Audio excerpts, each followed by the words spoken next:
Hello, good people. If you enjoy overanalyzing rap songs as much as I do, you probably noticed how prevalent of a theme identity is in rap music. Probably most notably through someone like Eminem, who constantly shifts between alter egos, the Eminem personality, the Slim Shady, and himself, the Marshall Mathers. You have somebody like Kendrick Lamar, who's constantly switching voices and inflections to represent different characters within his own music. And even somebody who does it a little more subtly, like Future, who I think is a criminally underrated writer with lines such as, "Baby, when the sun is up, it's like I'm not myself." In his case, it is very much related to the way that drug use has shattered his perception of self. It's Tupac, the Machiavelli persona. There's about as many alter egos as there are rappers. It seems like, and a lot of them have multiple. But I've always thought that this kind of came from coping with fame, especially in Black America. Like there is very much a sentiment as a poor Black person that like you're not really supposed to be anybody, and all of a sudden becoming somebody is very difficult on people. So, especially in something like hip hop, where so many conventions that are expected but hard to live are thrust upon young people. There's a lot of emotional detachment and toughness that is expected of a rapper, not really inherent to being good at rapping, but nonetheless required to be respected by a lot of rap fans. So I think a lot of rappers, what they do is create a persona. It's natural almost. But one rapper I've noticed is really without a doubt, antithesis to this. And it's not one who often gets brought up as a great writer, but I think he really has his moments, and that's Mike Jones. Uh, he of course uses his own name. That's his legal name is Michael Jones, and not only that, he's gotten a lot of fame for dropping his own phone number in the songs. 281-330-8004. Hit Mike Jones on the low because Mike Jones about to blow. Um, Ruin the delivery there because I'm doing my YouTuber voice, but I think you get the point. He, despite his fame, asserts himself constantly as the world's most reachable rapper. You can literally call him. On his Instagram, I think, was just posting his responses to people texting him.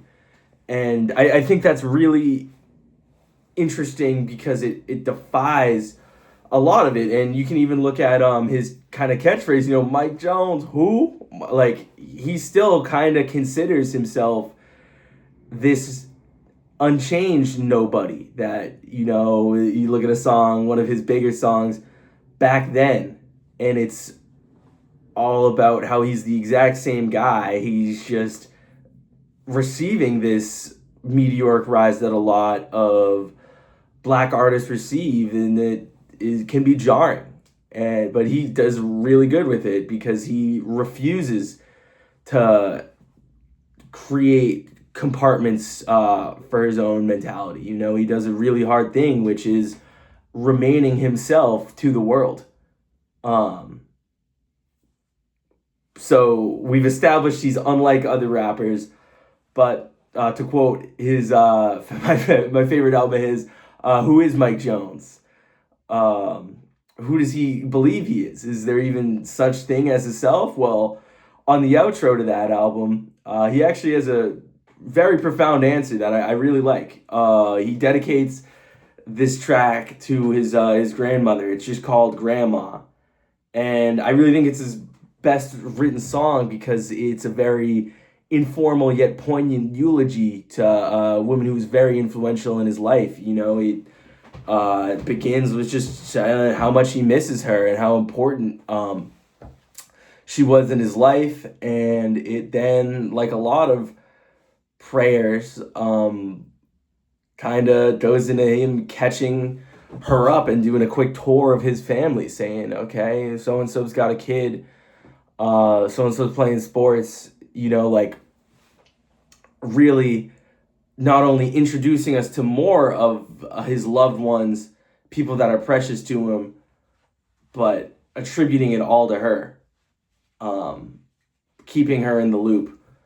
And then he doubles down on his gratitude in the last verse, revealing that his grandmother was the secret to these signatures that we've talked about of him as a rapper. That, it was her idea for him to use his own name instead of using an alias like every other rapper for the most part.